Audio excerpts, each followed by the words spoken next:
Alright, remake of my Alexandre Dumas video. This time I'm not gonna be cringe.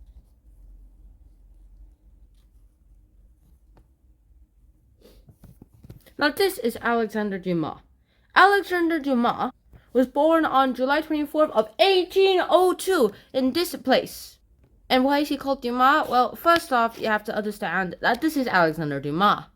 This is Thomas Alexandre Dumas.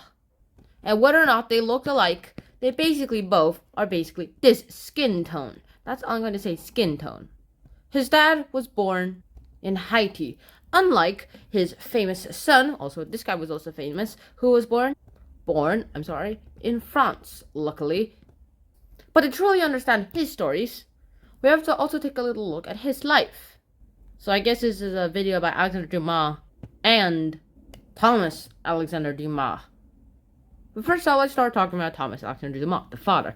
Now, of course, he was a great guy. He just went ahead and rose up in the ranks. He was just born in Haiti, and his dad was basically white. And basically, the most probable way back then to actually grow corn was to buy slaves instead of feeding the ones that you already have. And apparently, wasting your money on slaves is actually more expensive than buying a new one. I mean, buying new ones every year. So you just go ahead, buy a new kidnapped slave every year. And so basically, all slaves in Haiti were worked to the literal death. It was like more affordable to just work them to the death than just going ahead and then just going ahead and, well, keeping them alive.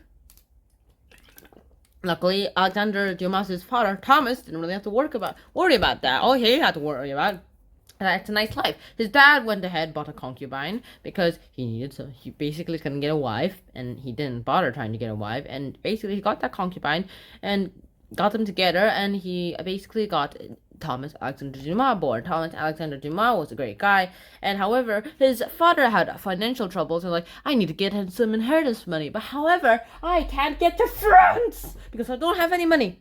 Hey, I have an idea. Sell my daughters, my concubine, and still don't have enough money. I want Alexandre Dumas with me. So, hey, Alexander. Yes, Dad? How about being a slave for a year? No. Well, too bad. You're gonna be, hey, sell, boom. See ya. And like, Alexandre Dumas and Thomas Alexandre Dumas is like, Dad, so uncool. Next thing that we basically find out about that is that once Alexander's dad once Alexandre Dumas went ahead and did his fun stuff and went ahead, had everything not everyone could have wanted. Let me just switch this real quick. Okay. Alexander's dad came back and brought his son right back so that they could go ahead and be in France, which technically automatically turned this guy free.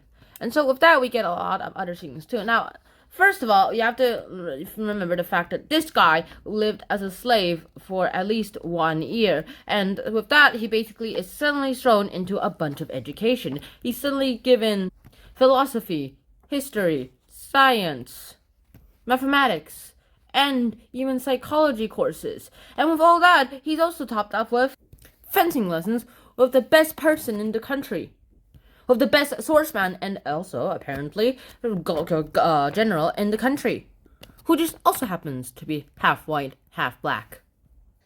Fencing, the boy was literally Technoblade. And then Thomas Alexandre Dumas grew up to become this literal, the lowest rank when he went into the army, because apparently he just liked going around in the parties and everything. However, because of his half-black stuff, he went ahead and got into racism. Also, he still had the nice upper-class lifestyle. When he was at the theater, someone went ahead and became racist to him. He went ahead and punched the guy back as revenge, and then they're like, hey, beg to him, and they made him lie down and say, I'm so sorry, while they kicked and spat at him all the whole time. Of course, he is half white, but they didn't care about him. All they saw was a black devil.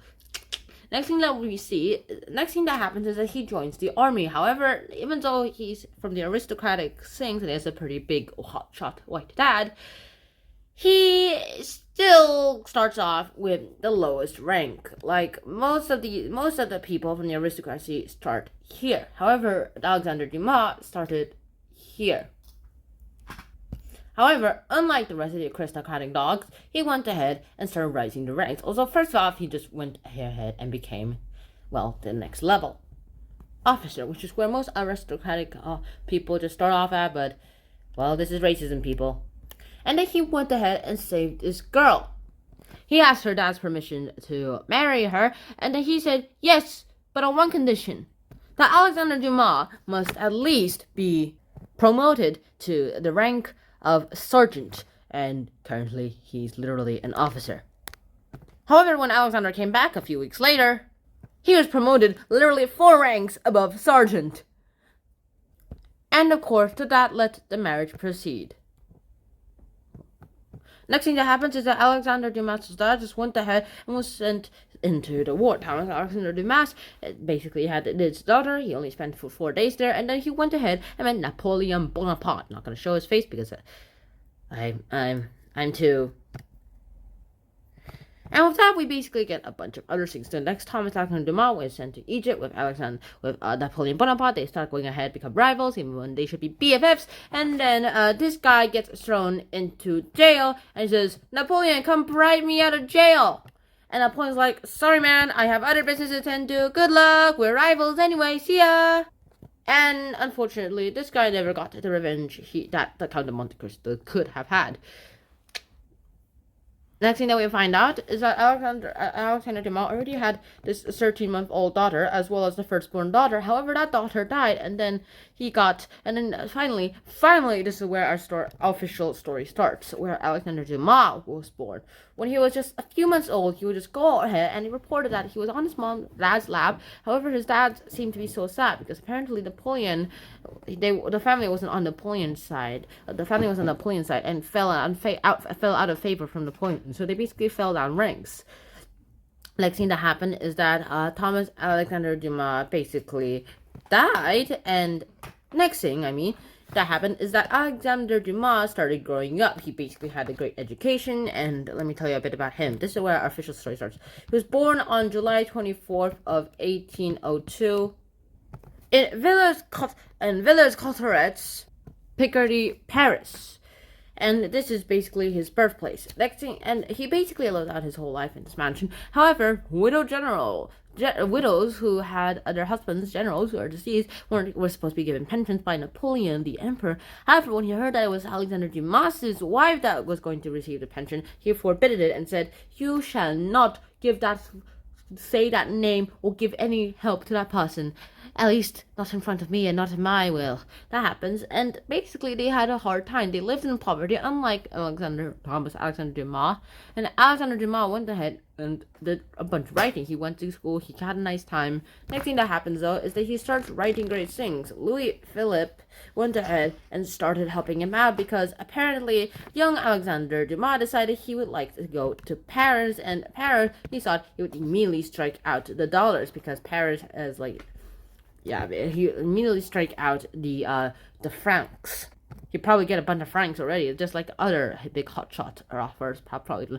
However, what he forgot to know is that all those big hotshot writers also started at the lowest rank of society, and he would also have to start at the lowest rank of society and slowly climbed his way up the ladder, just like his dad did in the military. And so this guy just started going ahead from the bottomest down all the way to the top.